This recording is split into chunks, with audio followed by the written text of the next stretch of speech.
Bonjour tout le monde. Happy Sunday. Thank you for being with me. There's no hiding it. This has been a difficult year for Canadians. 2020 will be remembered as the year a global pandemic came to our shores and took the government completely by surprise. It will be remembered as a year of floor closures, rising unemployment, and uncertainty. Worse, it will be remembered as a year of grief for the nearly 12,000 Canadian families who have already lost a loved one. Cette année a été difficile pour tous, des plus jeunes aux plus âgés. On va se souvenir d'elle comme étant l'année de la pandémie qui a pris ce gouvernement par surprise. C'est une année de fermeture d'entreprises et de chômage. Mais pire encore, c'est une année triste pour presque 2000 familles canadiennes qui ont perdu un être cher. Mais les Canadiens ont montré du courage. Ils ont respecté les consignes et ont aidé les petites entreprises. Ils ont été là pour leurs amis et leurs familles. Through it all, Canadians have shown courage and fortitude. They've respected directions from our public health authorities. They've supported struggling local businesses when they could, and they've helped their neighbors to make these difficult times a bit easier. But Canadians are hurting, and they have only asked one thing of this government. One simple thing. Where is the plan? Tomorrow, Deputy Prime Minister Freeland will debut the Liberal plan for reimagining the Canadian economy. But it will not be a plan for getting Canadians back to work. And it will not be a plan for helping shuttered small businesses stay open. Because there is no plan for the economy without a plan for rapid testing and vaccines. Tomorrow, Justin Trudeau and the Liberals will not present a plan to get back to normal. Demain, quand la ministre Freeland présentera sa mise à jour de l'économie, les Canadiens vont se poser une question importante. Où est le plan? C'est la triste vérité. Sans plan pour les tests rapides et les vaccins, il n'y a pas de plan pour l'économie. Il y a des millions de Canadiens qui sont oubliés par les libéraux et ils méritent quelqu'un qui se batte pour eux. Millions of Canadians are being left behind by the incompetence of this government throughout the pandemic, and tomorrow's plan will continue to leave many of them overlooked. Over the past 11 months, Justin Trudeau has put our workers and our economy in a risky position by failing to roll out rapid tests in large numbers, and now by failing to secure vaccines. The reality is that Canada is behind the United States, the UK, the European Union, Mexico, Brazil, India, and Indonesia for vaccine procurement. That's over 2.7 billion people. Is 1/3 of the population of the planet ahead in line for a vaccine? Where is Justin Trudeau's plan? Where is the certainty that Canadians deserve? Within days, people across the United Kingdom and across the United States will start receiving vaccines. But in Canada, the Prime Minister and his Minister of Health cannot even tell Canadians how many freezers they've secured to secure the Pfizer vaccine. And the vaccine companies have been clear. They aren't shipping anything to Canada until we have a clear plan and equipment in place for the safe and effective deployment of vaccines. Right now, there is no plan for receiving vaccines. There is no plan for distributing vaccines to Canadians. There isn't even a plan of who will get the vaccine first. Frontline workers like nurses or doctors, the elderly, the vulnerable. The Trudeau government has not shared any of this with Canadians. And what happened to the CanSino deal? Why did the Trudeau government put all of their eggs in the China basket for their vaccine? Why did Trudeau trust China with our health? Where are the answers? Where is the clarity that Canadians deserve? The United Kingdom is ready to start inoculating people in the coming days, and Canada is still standing still and not even answering questions. This government looks like a deer caught in the headlights. While the Americans and the British are talking about mass vaccination throughout December and January, our government is now talking about getting Canadians vaccinated by September. Le manque de courage des libéraux à des efforts réels sur la population canadienne. Ils n'ont pas voulu se battre pour avoir des vaccins rapidement. Le résultat, alors que les Américains et les Britanniques parlent de vacciner leur population en décembre et janvier, Justin Trudeau parle de septembre prochain. 10 mois de plus d'hôpitaux en difficulté et de CHSLD à risque. 10 mois de perte d'emploi. That's 10 more months of uncertainty.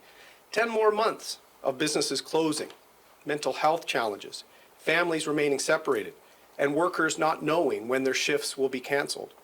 10 more months of the horrible consequences of lockdowns, from domestic violence to drug overdoses. Canadians have endured enough. Where is the competence Canadians deserve? We have experienced one mass lockdown as a country, and some parts of Canada are starting to see lockdowns again. How many more waves will Canadians have to endure in the next 10 months because of this government's incompetence? We need to get this country working again. We need to get this country healthy again. We need to show Canadians that there is a plan for the vaccine. Il est temps de remettre ce pays sur le rail. Les Canadiens méritent mieux. Ils méritent un gouvernement sérieux et compétent. Ils méritent un plan. Canadians deserve certainty, clarity, and competence from their government. Any questions? We'll now go to questions, starting with questions on the phone. Quick reminder, as usual, one question, one follow-up. Nous allons maintenant prendre les questions, commençons par les questions au téléphone. Un rappel, une question suivie. Today we have 6 questions. Aujourd'hui, nous aurons 6 questions avec suivi. Operator, do we have a first question? Thank you. The first question is from Althea Raj of the Off-Post Canada. Please proceed. Hi. Thank you very much for taking my question. Good morning. I want to switch gears just slightly. On Tuesday will mark the first 100 days of your tenure as Conservative leader. Can you explain what were the first things that were important to you that you wanted to accomplish, and how you feel that you have accomplished them, if you feel that you have? Thank you, Althea. I heard your podcast on the subject. I believe we're accomplishing them because my main goal is that in the next election, I want more Canadians waking up that morning and seeing a Conservative staring at them in the mirror. More young people, more women, more new Canadians, members of the LGBTQ community, Indigenous Canadians. I've been trying to reach out and also articulate how a plan for rapid tests, how a plan for vaccines, how a plan for the economy helps everyone, and that it's time for a government that can be ethical, can be ahead of a crisis, not at the tail end. And I think as more Canadians get to know me, that central goal I set at 1:30 in the morning when I gave my first speech, Althea, that's been my driving mission, and we're slowly making progress. And so for the first 100 days, I think we can see from the donations, the interest in our party, the nomination races we're having from coast to coast, there's a lot of interest in our party, and I'm going to continue to work hard.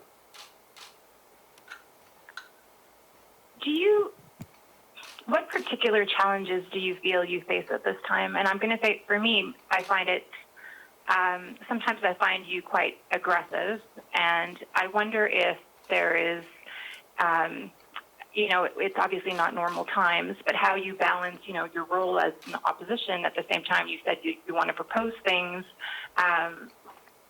What challenges do you feel that you face in accomplishing that goal? Well, the biggest challenge I faced was when I brought COVID into my home as a brand new leader. Obviously, that was something very stressful for our family. But there is a challenge inherent in being opposition. My wife has often commented, you have to do more than just oppose. You have to seem optimistic and hopeful for our country, which I am. I want us to do better on rapid tests or on vaccines. I believe in this country and its people, and I think we can tackle all challenges while letting more families have the opportunity to work, provide for their families. So that's an inherent challenge with opposition. But I've said from the start, we're not just going to oppose, we're going to propose, which is why I asked for the call with the Prime Minister on Friday to propose some solutions to improve our relations with the United States, to support the passage of the Keystone XL pipeline.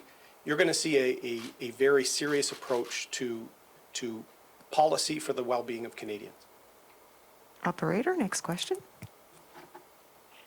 Thank you. The next question is from Andrew Lawton of the True North. Please proceed. Good morning, Mr. O'Toole. In the last week, we've had a pastor, an Ontario legislator, and numerous other Canadians ticketed for attending anti-lockdown protests across the country. And I'm wondering what your thought is on these actions by law enforcement officials and by provincial governments. Well, as you know, I think it's important for all Canadians to heed the advice of public health authorities. I mentioned that in my remarks here, Andrew. I think that that's one of the accomplishments that Canadians can be proud of over the last 10, 11 months. Our country has rallied around some of the advice from public health officials, from elected officials, and we must continue to do that. At the same time, I've also said we need to give Canadians even more information. I've been asking the Prime Minister this. I suggested this to Dr. Tam in one of my briefings. We need to allow Canadians to make even smarter decisions. Where are transmissions taking place, so that they can guard themselves? We've now practiced distancing, mask usage, hand washing, and other things, which were the early direction in the pandemic. We need to equip and trust Canadians with more information on that transmission point, because that will allow us to keep potentially more economic activity going. That will allow Canadians to be even more prepared to avoid the transmission risk in certain circumstances. And I appreciated that Dr. Tam took my question, my advice, and I would like to see that more common, because I think Canadians need more information, not less. You mentioned a lack of plan on the part of the Prime Minister for getting vaccines. If you were Prime Minister right now, what would you have done that would put Canada higher up on the list for vaccine receipt? Well, I would not have put all our eggs in the basket of China. And I think Canadians should really wonder why it looked like the only manufacturing of a vaccine that was going to be done in Canada was going to be a joint venture with China, the CanSino project, which fell apart by the end of the summer. And if you look at the timeline, that's when Canada started getting serious with Pfizer, Moderna, the other options. So that's very concerning, that in the midst of a pandemic where we had already had early questions about the transparency of China, that the Trudeau government was willing to almost double down on partnering with China for a vaccine. That failed, and I think that's why we are late. When the Minister of Health, over hours of questioning, won't even answer simple questions about when did we start procuring freezers, or have we, that should concern Canadians. We're not prepared because of the incompetence of this government. Operator, next question. Thank you. The next question is from Mike Blanchfield of the Canadian Press. Please proceed. Thanks for taking our calls, our questions, Mr. O'Toole. Following up on what you just said about the CanSino deal, do you think there are other options that the government could have pursued before that? I mean, we've just heard from the Moderna chairman was on a television program just a little while ago saying that, Canada moved early to get its orders in with his company. He said company, and that they actually, they did it when they were less sure when the efficacy of what they were doing was less certain. So is it possible that, I don't know, your point is taken on the CanSino affair, but do you think basically when they moved when they were able to, or do you think that they could have moved sooner and started buying things when they didn't know if it would actually work? I guess would that have been prudent? I mean, how would you balance that if you were the leader? I would have made sure we were ready to make and distribute a vaccine in Canada, and I would have made sure that plan was finalized by summer. This is perhaps where my military experience comes in, but you gather a team, you set a plan early, and you forecast uncertainty. So the Trudeau government did not do that. They thought they were going to do almost all of their vaccine work with the CanSino project, and then signed procurement deals, supply deals with other providers, but we will be back of the line not manufacturing here. That was a mistake. Let me say this to you, Mike. There will be parts of Canada that will not get the Pfizer vaccine at the same time as other parts of the country, because the government has not secured the logistics chain required for a vaccine, a two-dose vaccine that needs to be stored at minus 70. Why do you think Minister Haiju won't answer questions about freezers and refrigeration? Because they're months behind where they need to be. And in a pandemic that we'd already gotten through the first wave, the fact that we were not doing this earlier is very troubling. And so the fact the government won't answer any questions on any of this for hours on end should tell Canadians that they know their response has been inadequate.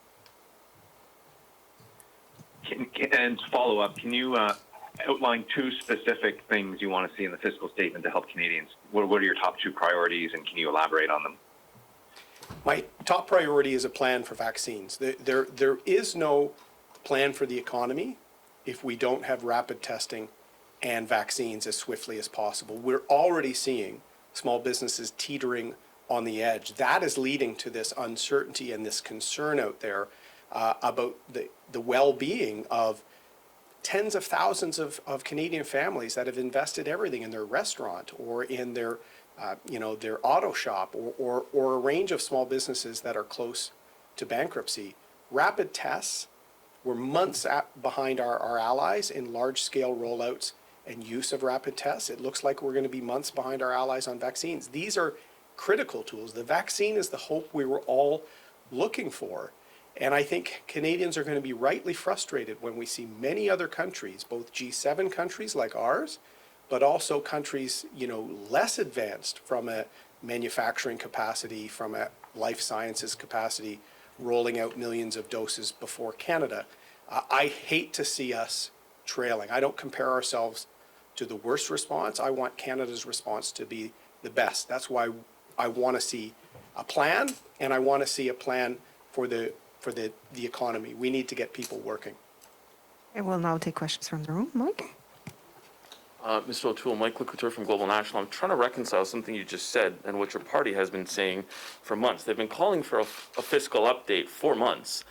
And then you kind of just dodged my colleague's question on what you want to see in the fall fiscal update, saying there can be no plan for the economy without a plan for vaccines. So how do you reconcile that your party has been banging the desks and saying we need a plan for the economy, but now you're saying tomorrow I want to see a plan for vaccines when you know that's not what's going to be coming? We're pushing for it to come, Mike, because there can't be a full economy, a growing economy, people working, people being productive, without the tools to keep that happening in a pandemic. Those two tools are rapid tests and a vaccine. And so with part of our economy in lockdown at the moment, parts of it, and these are why Canadians are frustrated about the potential for more lockdowns, where we can have tools that can limit the impact on our economy, that's as important to an economic statement than interest rate numbers or forecasts of GDP. What matters more to a family? The fact that they'll get a vaccine faster or the GDP projections of the government? So we do want to see a plan for the state of the finances, which they've been hiding for months. We've almost gone 2 years without a budget, the longest time in Canadian history. I want to see a plan for getting Canadians working, helping some sectors like tourism and others that are on the edge of the brink. But if we want to make sure our economy is producing as productively as possible, rapid tests and vaccines are part of that. Understood. So my follow-up will be about what you hope to see tomorrow as well. We're expecting that the deficit will be way over the $343 billion that we saw in July. And the Prime Minister has already sort of indicated last month that there will be no fiscal anchor in what we see tomorrow. So do you think that will be okay? Will that be acceptable if, for instance, let me put it this way, will you turn a blind eye to a massive deficit if you see a plan for vaccines tomorrow? Mike, as you know, we voted unanimously on some of the benefits that have had to go out to Canadians to help Canadians persevere through the pandemic, to help small businesses to fix the problems with the rent subsidy. We've supported with very minimal debate. We're willing to support that spending to help people. What we don't support is Minister Freeland's suggestion that she can continue to spend with no plan at all as long as interest rates are low. That was her early indication as finance minister. That is very reckless, because all of this debt will accumulate. And if in a few years interest rates change, the Liberals are putting healthcare and other services at risk by that uncontrolled approach to massive $100, $200 billion deficits. So I want to see if she remains in that same view that she can spend without regard to the public finances as long as interest rates are low. I'm hoping that's not her fiscal anchor.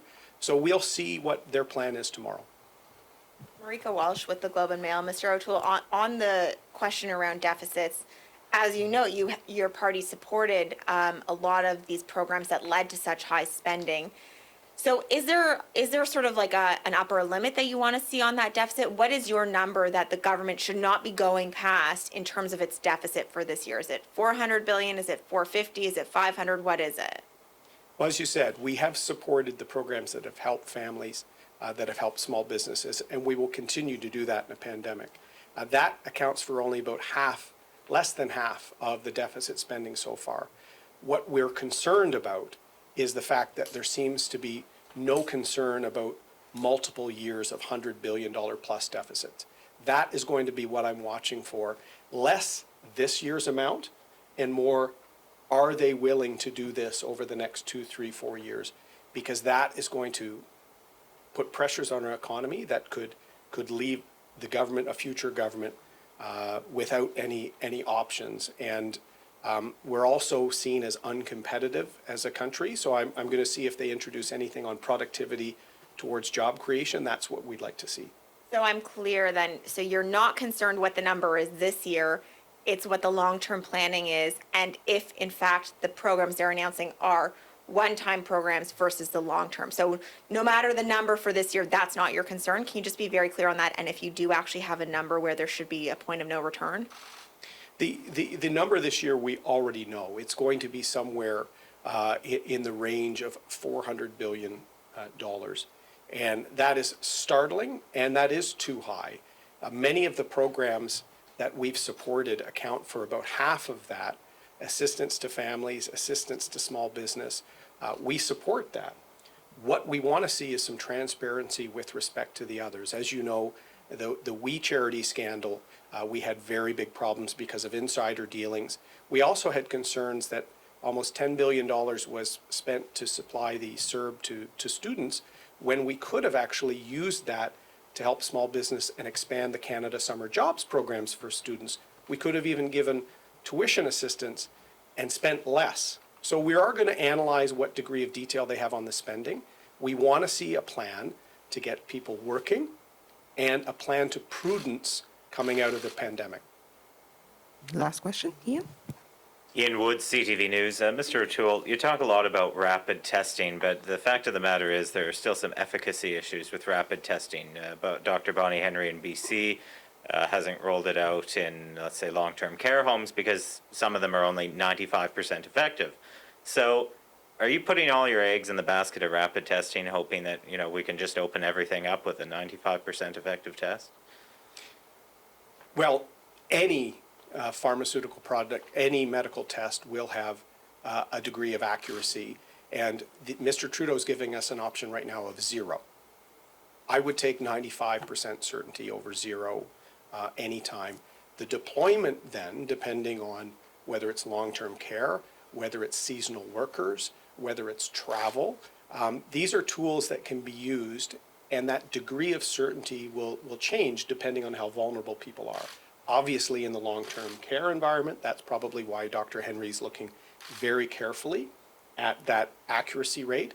But for seasonal workers, for example, for some folks in the restaurant or retail environment where there aren't risks with the most vulnerable, they are a tool that can be deployed. European countries were using them before the second wave hit for travel in airports, for getting employees back into the workforce rather than 10 days or more of being confined waiting for testing. So it's a tool we should have had much earlier, and we'd like to see more effective rollout of it. You're talking a lot about how many waves Canadians are going to have to go through and pointing towards the federal government's action on that. But at the end of the day, the provinces are the ones that are going to put in measures like shutdowns. Out west in Alberta, we're seeing there was minimal restrictions, or not minimal, but there were lesser restrictions than other places in the country. if you were Prime Minister, would you take the hard step that, say, jurisdictions like Melbourne and Australia have taken and done a full, complete shutdown to snuff out the virus for? No, I would do the job the federal government of Mr. Trudeau has not been doing, which is rolling out the tools the provinces need to make the best decisions for their economies. I think the provinces early on, because of failures on the border, on really briefing Canadians on the risks of coronavirus in February and early March, a lot of provinces had to deal with slower starts. We had a PPE shortage because of the federal government sending PEP to China, not taking the coronavirus seriously at the beginning. What we need now is to give them tools like rapid testing, like vaccines, faster, so that we don't see a potential spring wave. And because we may not have large-scale inoculations taking place until Mr. Trudeau suggested next summer, we could see Canada in a third wave when other countries are inoculating and having herd immunity before that. So this is why we're going to continue to push. We can't move the economy forward without this critical tool of the vaccine. Canadians have reasonable questions on why the government took so long to roll out plans for the cold vaccine of Pfizer and why they threw all their eggs in the basket with China. And this concludes the press conference. Ceci met fin à la conférence de presse. Merci. Thank you very much. Thank you. Merci.